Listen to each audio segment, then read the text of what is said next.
Hey, it's Camo. Welcome to the show. In our continuing effort to do cool and fun stuff on the show, we searched everywhere, couldn't find anybody, so we got Brittany. Oh. Great. I'm kidding. Boys and girls, Brittany McLamb. Do this great build up and then Right. carpool. It's great to have you on the show. Yeah. You were on, I think, like several seasons ago when it was done live, and Yes. it was at the restaurant. I think. High wagon. Yes, yeah, the insanity there. But this is a little more better. Yeah, I like this place.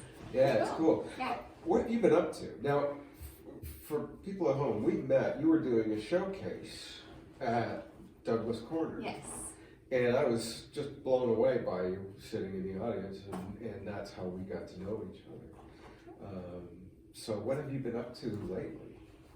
Lately, well, I released a new song in August called Crushing on You, and so just been promoting that and traveling and all things, writing. Good, that's good. As a singer-songwriter, performing and writing, those are two key. They're definitely very important factors. Yeah. Now, when you say traveling, I asked about this earlier, and I said, "Oh, for work," and you said, "No, my boyfriend lives in England. Yes. He's in Sheffield. Do you want to say hi to him?" Yeah. Hi, Aiden. Nothing cheesy about that. Oh, at all. no, no. Now, how long have you two been together? Because this is hard to do the transatlantic boyfriend thing. It is a little over a year and a half, and he's actually a musician also, so Okay. it makes things a wee bit easier. Yeah. Because he gets it and I get it, and so We're going to get really personal here. Are you planning moving there, or is he planning moving here? People always ask me that, and we've talked about it, and I'm good either way. He is too, so it just, I guess, depends on where we are at that point in time. Yeah, well, that's good. I won't get any more personal than that. Maybe. So tell us about the song that you have out. Okay. You released. Crushing on You, I wrote with Andrew Beeson and Jonathan Dean, and they're two of my really good friends, and I've written quite a few songs with them. And this song, in the middle, so I thought of the title, Crushing on You, and then you do the whole thing, where you jot it down on your phone. Yeah. And you maybe come back to it.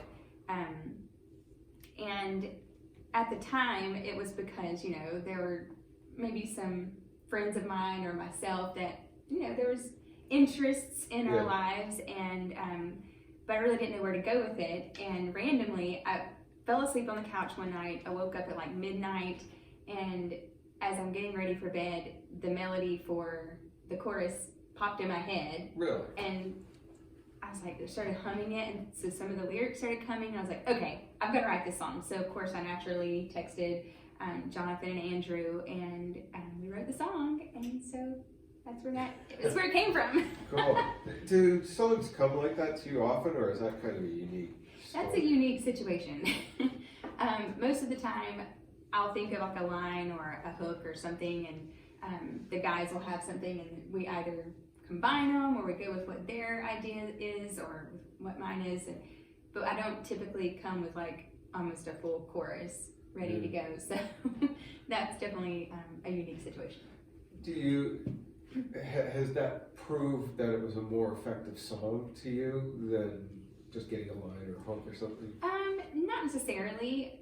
I think it maybe was a quicker process just because I already had more substantive material to bring into the session, but no, I mean, we've had instances where we've gone into a write and have had barely anything and came out with a great song, so it just depends.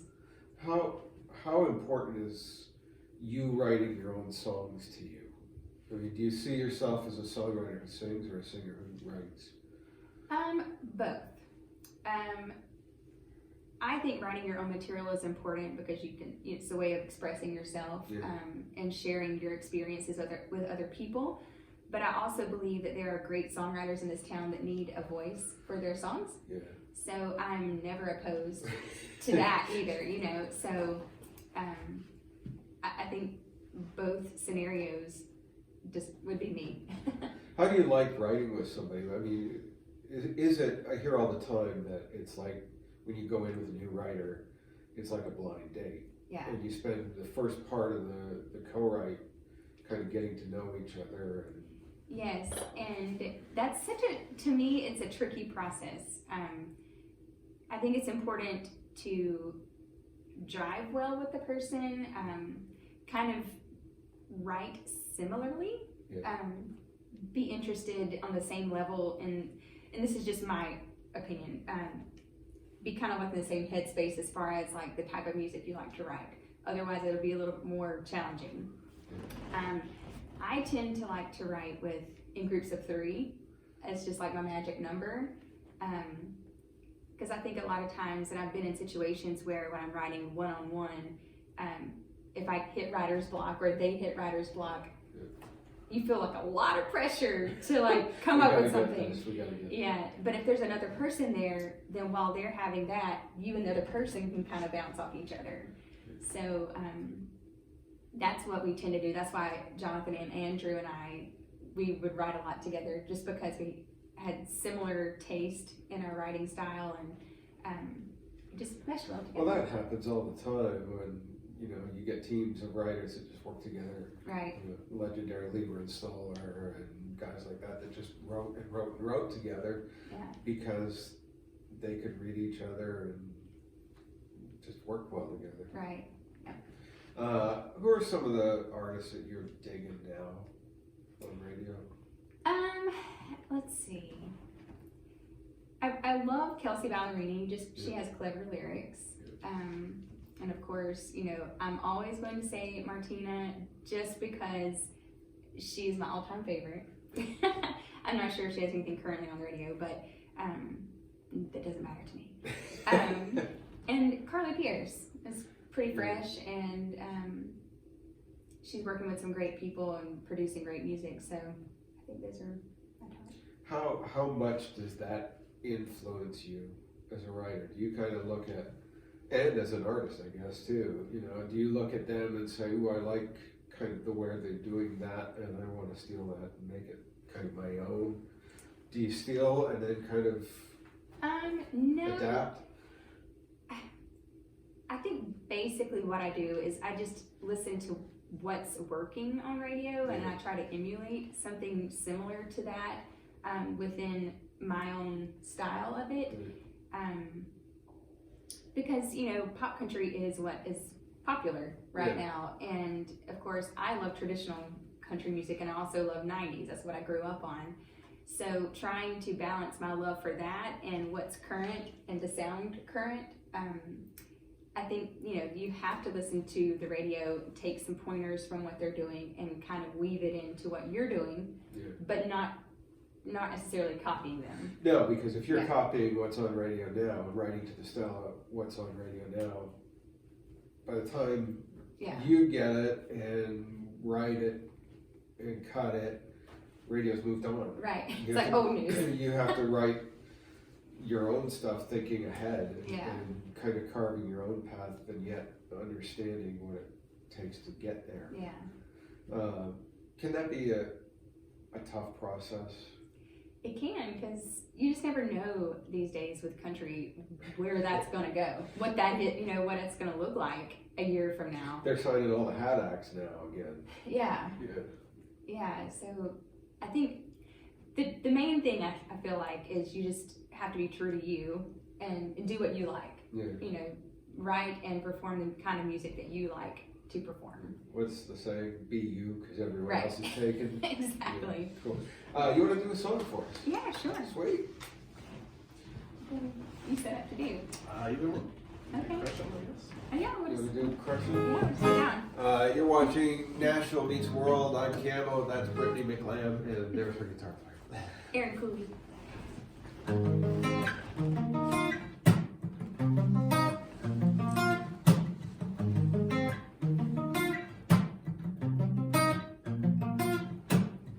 We can just be friends. At least that's what I tell myself. I've been through right now. I'd like to know how it feels. Press up against mine. Let's cross that line. Keep these feelings.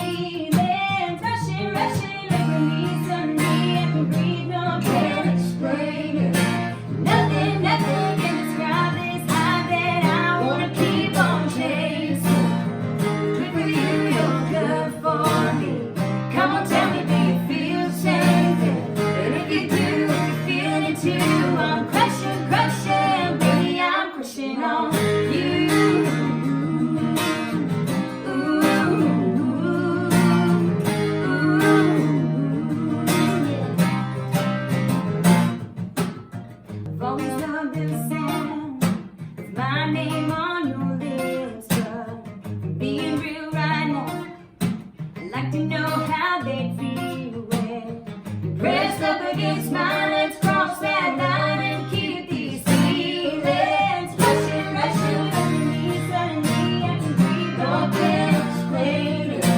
Nothing, nothing can describe this high that I wanna keep on chasing.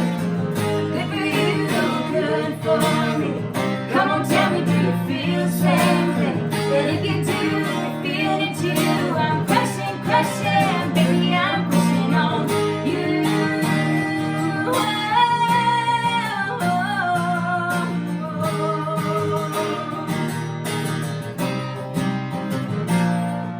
And now I know why I never thought anyone was ever good enough for you. I'm rushing, rushing over me. Suddenly I can breathe, no, can't explain it. Nothing, nothing can describe this high that I wanna keep on chasing. Rushing, rushing over me. Suddenly I can breathe, no, can't explain it. Nothing, nothing can describe this high that I wanna keep on chasing. Good for you, good for me. Come on, tell me, do you feel the same thing? And if you do, you feel it too. I'm crushing, crushing. If you do, you feel it too. I'm crushing, crushing. Baby, I'm crushing on you.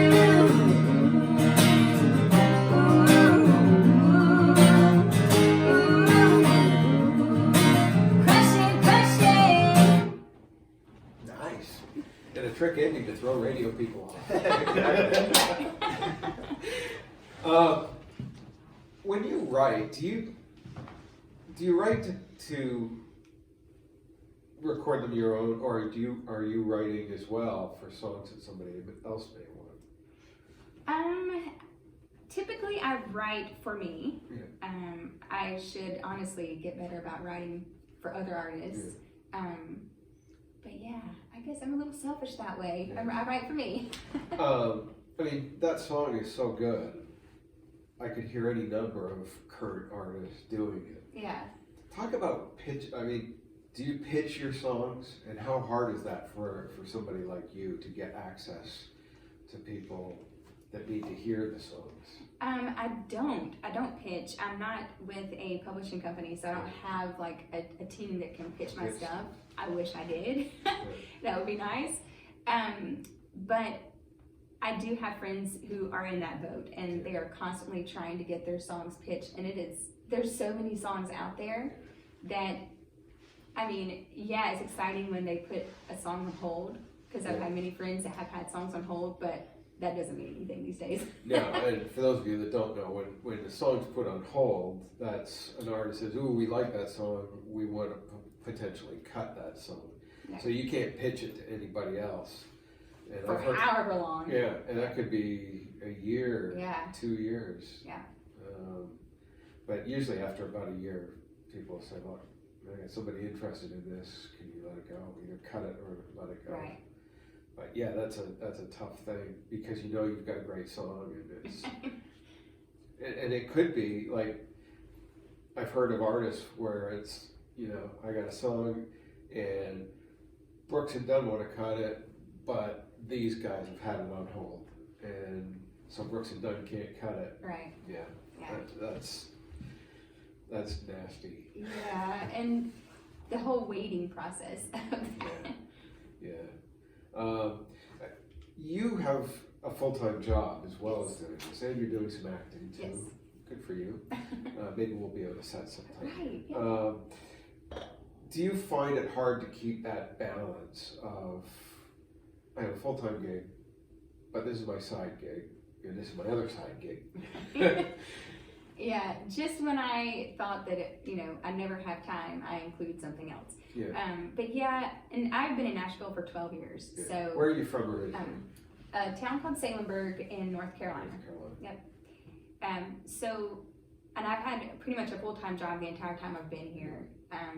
And of course to pay my bills and all that good stuff. But it is quite hard, because most people, when they write during the day, and I'm working during the day. Yeah.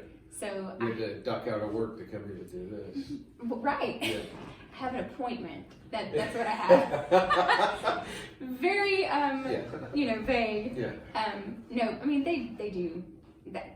I have been fortunate that my job is very understanding. They know what I do, they know I act, they know I do music, and they've been very supportive about that, which is, I don't know about nowadays, but when I first moved here, that was not, you do not tell your employer that you're a singer or, musician.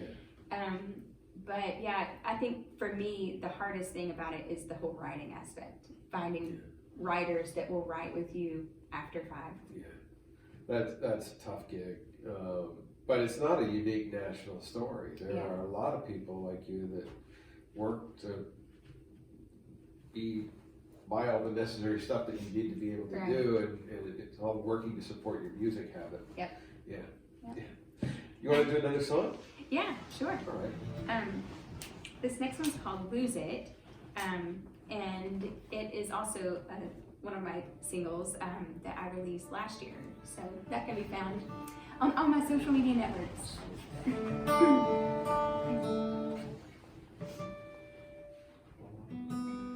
Maybe I'll get this one right this time. I was going to say, your song sounds exactly like tuning.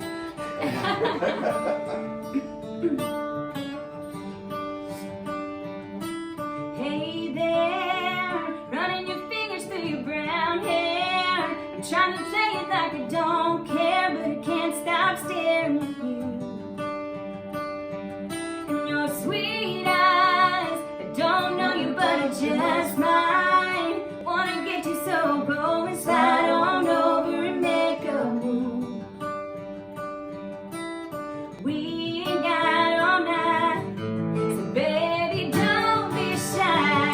When you're doing what you're doing, boy, you got this girl thinking I'm gonna lose it.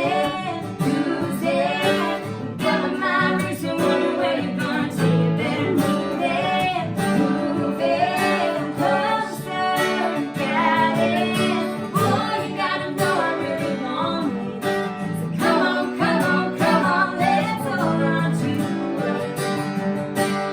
it before we lose it,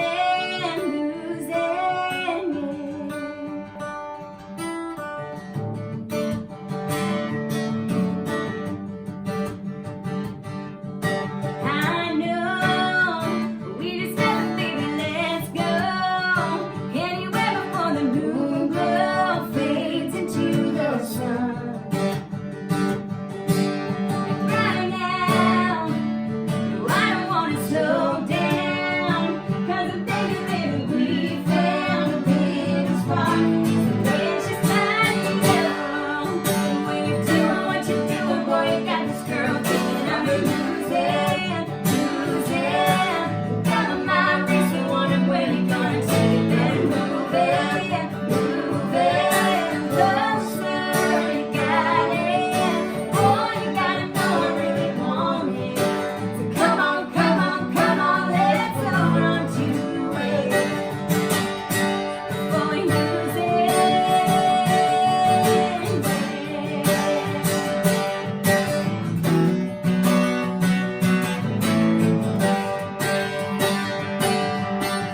Come on.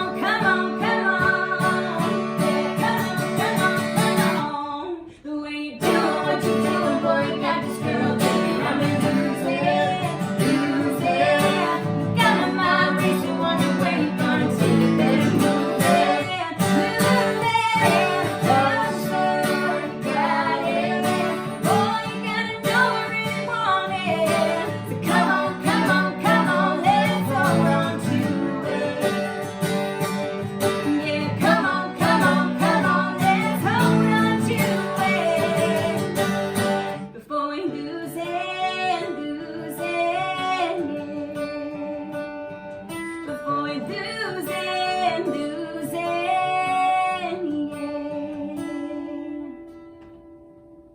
Nice song. Thank you. I really like your music. Thank you. It hasn't changed from when I first saw you. You're very talented. I mean, it's changed Well, and it's got better, but I've been embarrassed.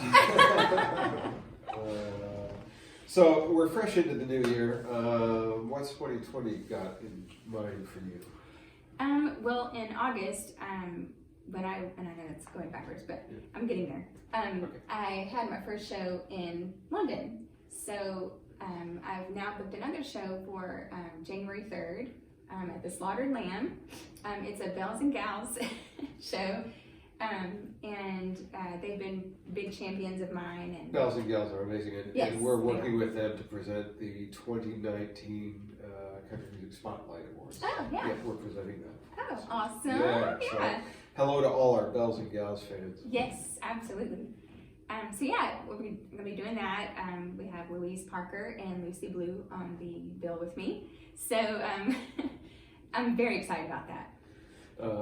It's great you hooked up with Bells and Gals because they're just such nice people and Yes. championing primarily female artists, but as well as people that aren't seen normally in the country music scene, LGBTQ Yes. and people of color as well. Right, exactly. So doing a great job over there. Yes, yep. And of course, more writing. I'm hopefully, if I can get the songs that I'm happy with, be releasing maybe a full-length project by the end of next year. Nice. Yeah. Very good. Can't wait. I gotta ask you a question. Mm-hmm. Brittany McLamb is heading out on her first headlining international tour.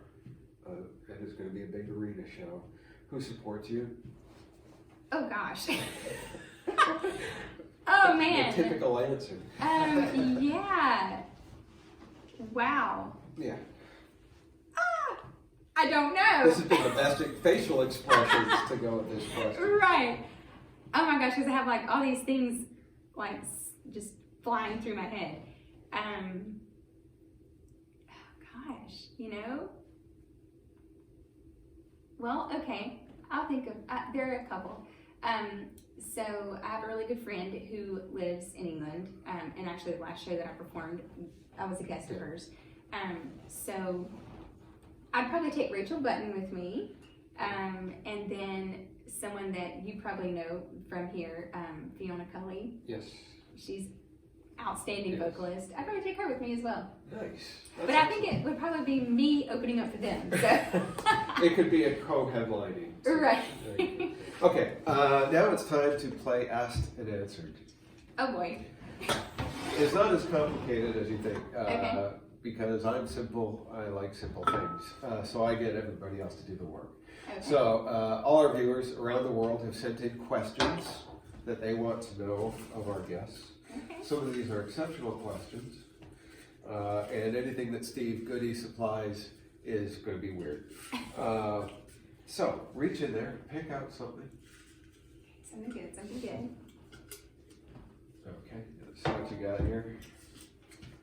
Okay, this comes from Sue in Ottawa, Canada. Do fans ever ask you to play at their birthday party or wedding? If so, do you do it? But if not, how do you let them down without losing their support? Oh. Gosh, I've never had a fan ask me to play at their wedding or birthday. However, I would be up for it. I've had most all of my friends are married, and I've sang at their weddings. So I think I would totally do that. Yeah, Why that's not? friends. Yeah, cool. Yeah. If somebody asked you and you didn't want to do it, how would you let them down? Well, if I well, if I didn't want to do it, I probably wouldn't tell them that per se, Yeah. because that's a little rude, maybe. But I would. You can't say you suck. I'm not going to do this. for you." Right. Yeah. I would definitely have an engagement going on. Okay. I'd vote for that day. So everybody out there, if you ask her and she says she has an engagement, you know she's lying right through her teeth. No. No. That's not true. No. She said it. It has to be true. I mean, if I were to say no. But I said prior to that I would be up for it. So. Okay. Yeah. You saved yourself there. How can people get in touch with you? Well, all the major social media channels. So Instagram is Brittany McLamb Music, and Twitter is just Brittany McLamb. Facebook is Brittany McLamb Music, and then I have a website which is BrittanyMcLamb.com, And you can find my music on Spotify. Go stream, please. We'll be putting one of your songs up on our Spotify playlist. Awesome. You'll be one of the first ones from the 2020 season. Yes, thank you. Yeah, so yeah, all those good places. iTunes, you know. Check her out. I guarantee you'll like her. She's such a sweetheart and still a great talent from when I first saw you. Thank you. Thank you for having me. Better than then, but right, much improved, right? Thanks for watching Nashville Meets World. Go out and check out Brittany McLamb. She's pretty cool. Make sure you catch me on Chris Country every Sunday at midday following the Bobby Bones Show all across the UK, and every Thursday morning at 9:30 on 88.9 Tamworth FM in Tamworth, New South Wales, Australia, with Jody Crosby and John Wolfe. Thanks for watching the show. We will see you next time. Oh.